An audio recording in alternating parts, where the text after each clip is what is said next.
Olá, pessoal. Eu sou a professora Isa.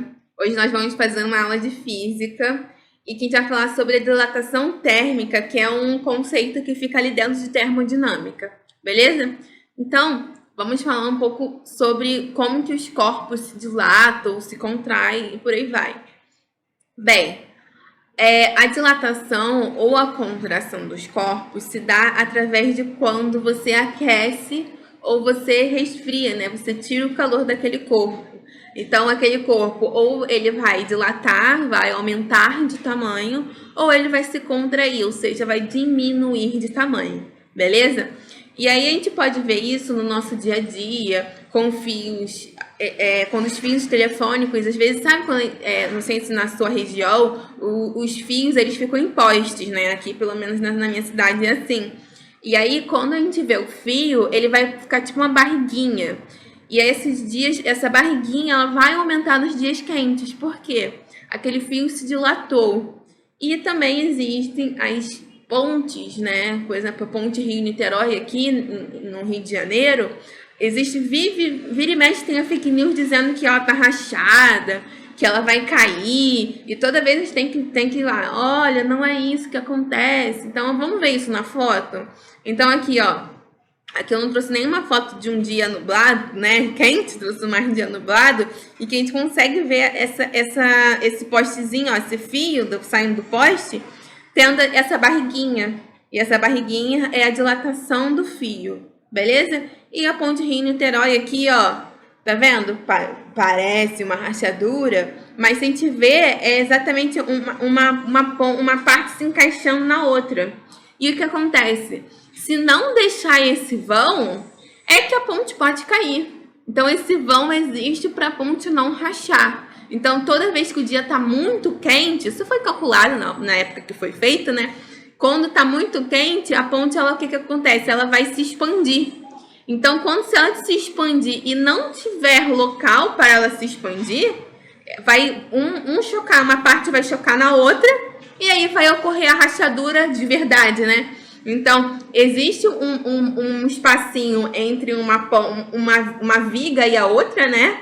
Que vai fazer com que as pontes se encaixem e essa ponte não caia, beleza? Então, aqui é onde a gente pode ver a dilatação e a contração no nosso dia a dia.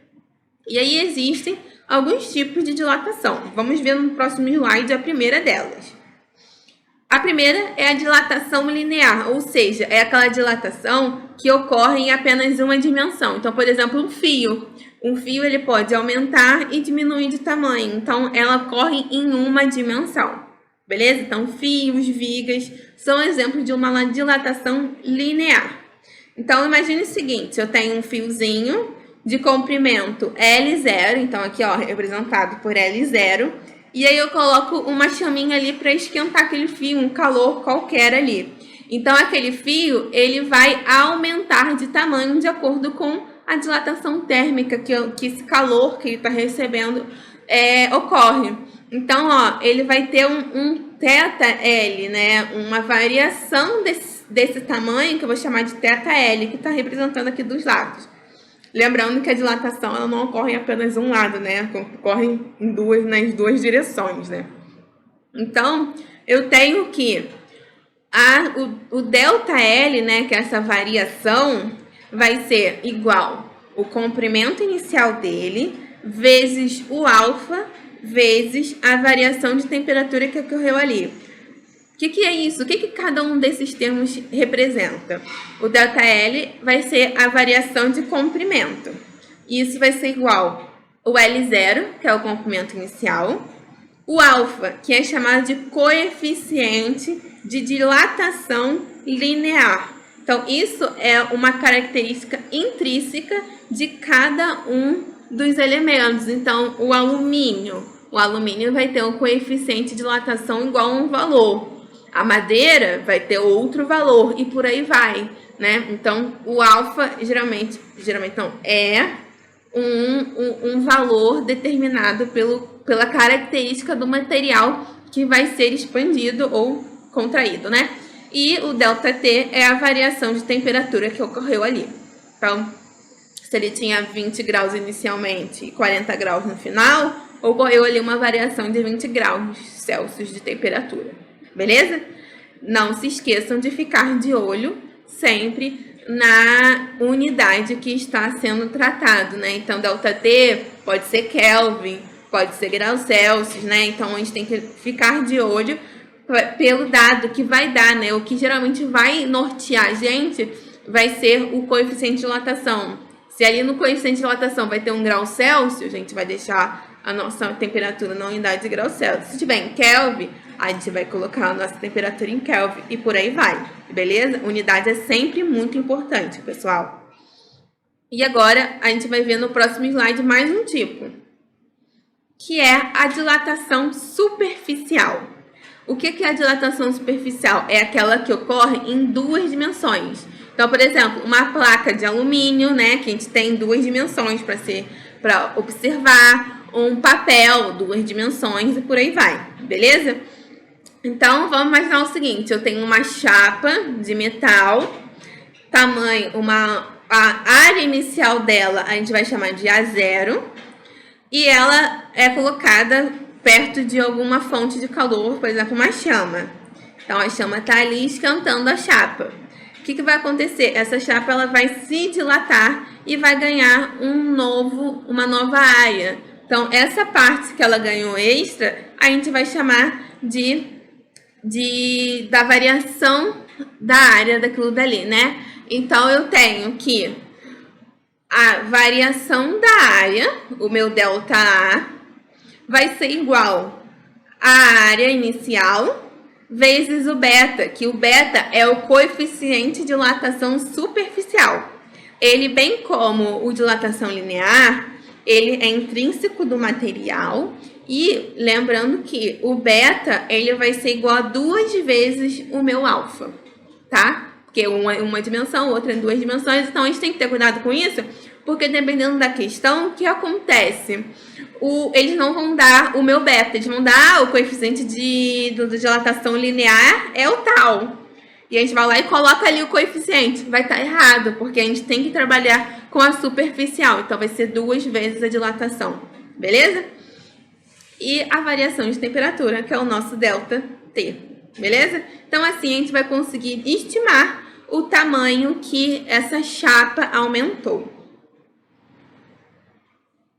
E por fim, nós vamos ter a dilatação volumétrica, que é aquela dilatação que ocorre em 3 dimensões. Então, são coisas que têm um volume. Então, nós vamos tratar de um bloco de metal, de uma bola de aço, de vários outros que tenham volume, né?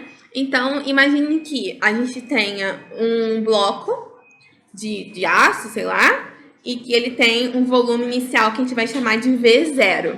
Então, se a gente colocar uma fonte de calor, esse corpo ele vai dilatar. E ele vai ter então uma dilatação que a gente vai chamar de ΔV, uma variação de volume.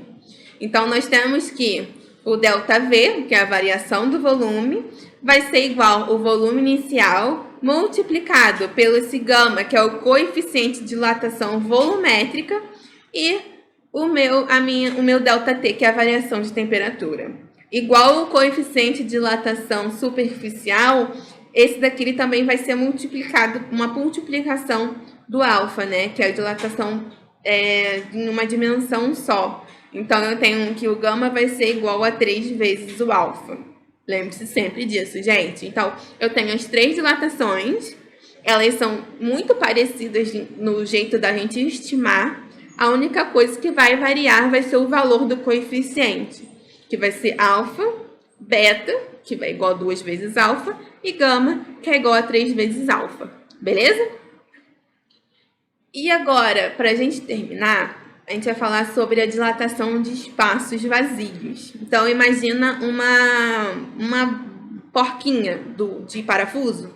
Então, se a gente esquentar, o que acontece, né? Vamos supor, será que só o espaço de vazio vai ficar do mesmo jeito? Só vai expandir para os lados?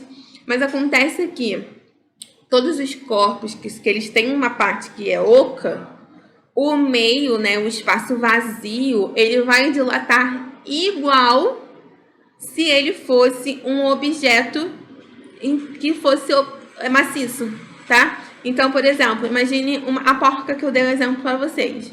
Então, eu tenho uma porca e eu coloco lá para aquecer. Aquele meiozinho ali, né? Se ele fosse um ar, ele talvez não se dilatasse tanto, né? Como se fosse um aço. Mas toda vez que a gente esquenta, essa porca ela vai aumentar de tamanho.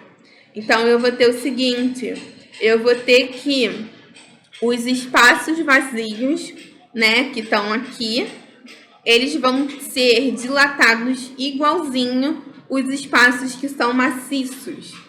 Mas, Isabela, e se cair isso na prova, o que eu faço? Eu vou fazer aqui a variação do espaço ocupado, que é o espaço cinza, no caso, ele vai ser igual à variação do total, como se tivesse, né, como se não tivesse buraco, menos a variação desse espaço vazio que eu vou calcular como se fosse um espaço ocupado, né? Então, eu vou colocar o gama do meu material para aquele espaço vazio.